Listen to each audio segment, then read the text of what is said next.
En exagérant un brin, si je veux étouffer la contestation, il faudrait que je trouve une solution. La totale. Une attaque ciblée, par surprise, et qui tétanise l'adversaire. Pierre-Olivier Zappa. Tu as déjà été célébrant? Salut Richard, oui, j'ai célébré un mariage, moi. J'ai célébré un mariage il y a 2 ans. Est-ce que tu veux travailler avec Valérie, peut-être faire d'autres mariages avec elle? Je pourrais peut-être me lancer dans l'industrie. Écoute, ça a été une des plus belles expériences, Richard. Un de mes amis, Arnaud, que je salue, qui est probablement à l'écoute, écoute, il m'appelle, il me dit, je voudrais que tu célèbres mon mariage. Alors, je dis, parfait. Pourquoi toi? Parce que c'était un bon ami. C'est il y a 2 ans et demi, 3 ans, ouais. Et je suis un de ses amis. Et arrive la veille de son mariage, Richard, catastrophe. OK? Il y avait plusieurs milliers de dollars déjà dépensés. Et il apprend qu'il teste positif à la COVID. Oh non. Et tu sais, c'était à l'époque où c'était encore considéré dangereux. Alors, annule le mariage. Sa famille qui venait de France, ses cousins. Écoute, tu te rends compte, la salle, le buffet, le vino. Alors là, moi, catastrophé, il m'appelle, il dit, on peut pas faire le mariage, tout ça. Ça tombe à l'eau. Alors... plusieurs mois plus tard, 1 an plus tard à peu près, il me dit, écoute, on est prêt finalement à aller de l'avant, on va faire le mariage, mais écoute, comme j'ai perdu des milliers de dollars, on va faire ça à la maison en toute simplicité. Tu sais, on va faire ça dans la cour arrière. Il habite à Saint-Jérôme. Alors, je me rends là. Et écoute, Richard, j'ai participé à plusieurs mariages. Je m'attendais pas à ce que ce soit le plus beau. Ça a été le plus beau mariage, pas parce que j'étais le célébrant, là, mais parce que les enfants couraient, il y avait les jeux dans la cour, il y avait un petit chapiteau, un petit plancher de danse, une longue table avec de la bonne bouffe, du bon vin, C'était une célébration de l'amour. C'était une célébration de l'amour. Et comme célébrant, tu sais, Arnaud, c'est mon ami, mais je connais pas trop ses autres amis. Fait que je me souviens, je suis arrivé là un peu dernière minute. Les gens s'installent, on fait la célébration d'entrée de jeu et après, on festoie. Et c'était tellement drôle, Richard, tout le monde pensait qu'Arnaud m'avait embauché. Tout le monde était comme, il a embauché le chef d'antenne de TVA. Là, les gens venaient me voir, ils disaient, vous êtes célébrant? Je dis, non, je suis aussi un ami d'Arnaud. Tu sais. Alors, c'était très drôle, mais ça a été... puis, je sais pas à quel point les petits mariages à dimension humaine, c'est pas souvent les plus beaux.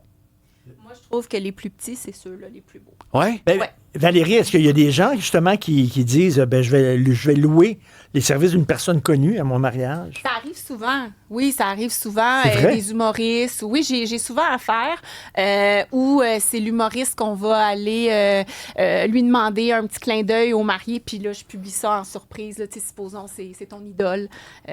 Donc, OK, fait qu'ils se font payer pour un petit message, un petit numéro. Moi, je suis très chanceuse. Ils le font vraiment de cœur. Il y en a qui demandent quelque chose en échange, un cachet, mais non, moi, ils ont toujours accepté de bon cœur. Puis je trouve que c'est gentil, tu sais, justement, là, tu sais, t'es fan de cette personne-là, c'est quoi un petit message pour dire je vous souhaite beaucoup de bonheur et tout, tu sais, puis eux, ils capotent leur vie. Et les célébrants, est-ce qu'il y en a qui deviennent célébrants de profession? Parce qu'honnêtement, j'ai vraiment aimé ça, tu sais, j'ai apprécié l'événement. Tout à fait. Mais il y a des agences avec des célébrants. Oui. Moi, je fais affaire avec une agence, d'ailleurs, Célébration Prestige, qui est vraiment reconnue. Il n'y a pas un maximum de célébrations que tu peux faire quand tu es célébrant? Je pense qu'il faut que tu sois rattaché à une église. Ah, OK. Ah oui? Non, quand tu es célébrant d'un jour, tu as le droit, je crois, à 2 ou 3 fois dans une vie. Quand tu es notaire, ça va. Tu as le droit. Oui, mais là, ça va être trop long de reprendre mes études. Mais non, tu peux prendre un cours, puis c'est une formation et tout ça. Et là, tu peux faire le nombre de mariages que tu veux. Fait que je peux te donner les coordonnées. C'est une très bonne agence, puis ils sont toujours à la recherche de... C'est famille pour ton éventuel mariage. Je peux faire appel à Pierre-Olivier. Célébration Zappa Inc. J'aime ça. Écoute, s'il nous reste du temps pour parler de ton sujet. Ben, écoute, je vais quand même faire un lien entre le mariage et la bourse, Richard. Ah ouais, parce que je me dis, si vous avez quelques placements en bourse et que vous envisagez vous marier, ou comme Alexandre Moranville, acheter un anneau ou une bague, mais regardez vos comptes de placement parce qu'en ce moment, les bourses sont au sommet. La bourse ça va bien. Écoute, c'est la première fois en une vingtaine d'années que les 3 indices à Wall Street terminent la journée dans le vert, Richard. Et pour la première fois de l'histoire, regarde, j'ai sorti un chiffre ici et c'est le chiffre du jour. Je sais qu'il y a des gens qui aiment ça, les chiffres du jour.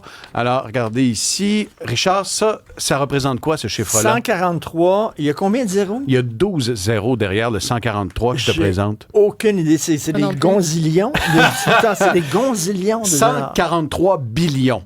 Et des billions, ce sont des milliers de milliards. 143 000 pas milliards de billions, dollars. c'est des billions. Trillion en anglais, c'est billion en français. Okay. C'est mêlant.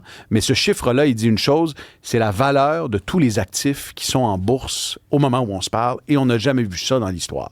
Wow. On atteint un sommet, puis quand on regarde les chiffres, Richard, depuis le creux du mois d'avril, depuis le début de la guerre tarifaire, les bourses mondiales ont rebondi de 31 % et depuis le creux pandémique de 2020, de 137 %. Mais il y en a un qui doit être content, c'est Donald Trump. Donald Trump. Parce qu'il va dire, c'est grâce à moi. Donald Trump et ses amis. Et sais-tu quoi? Oui. J'ai envie de te dire, il n'aurait pas tout à fait tort.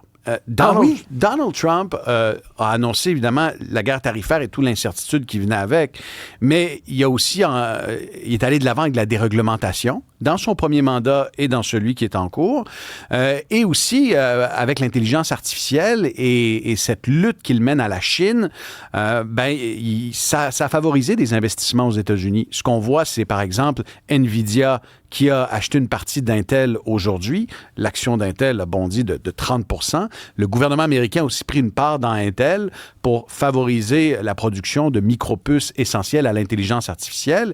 Puis quand tu regardes concrètement les investissements en IA, ce qu'on appelle en anglais le CAPEX, ou encore les dépenses d'investissement des entreprises en capital, ça explose dans l'intelligence artificielle.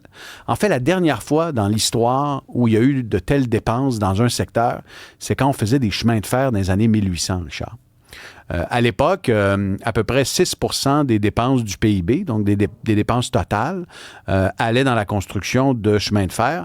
Pour l'intelligence artificielle, en ce moment, on est à 1,2 % du PIB américain. Les dépenses, là, ça représente 1,2 % de l'ensemble de la création de richesse de la première puissance mondiale. C'est énorme ce qui se passe en IA.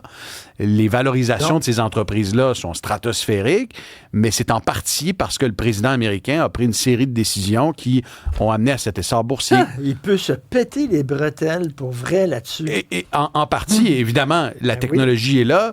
Le président a mis en place des politiques qui sont favorables. Et j'ai envie de te dire, en temps normal, le mois de septembre, c'est un mois qui est horrible sur les marchés boursiers. Là, ça va bien. Puis là, on approche de ma fête qui est le 29. On est le 18. C'est un message subtil. Prends une note, je prends une note, oui, c'est ça, calendrier. Alors, je termine. Et voilà. Mon cher P.O., je termine en te demandant, es-tu prêt à te marier avec Cube Radio pour le meilleur et pour le pire? Oui, je le veux. OK. On t'écoute à 22h ce soir. Bisous, Richard.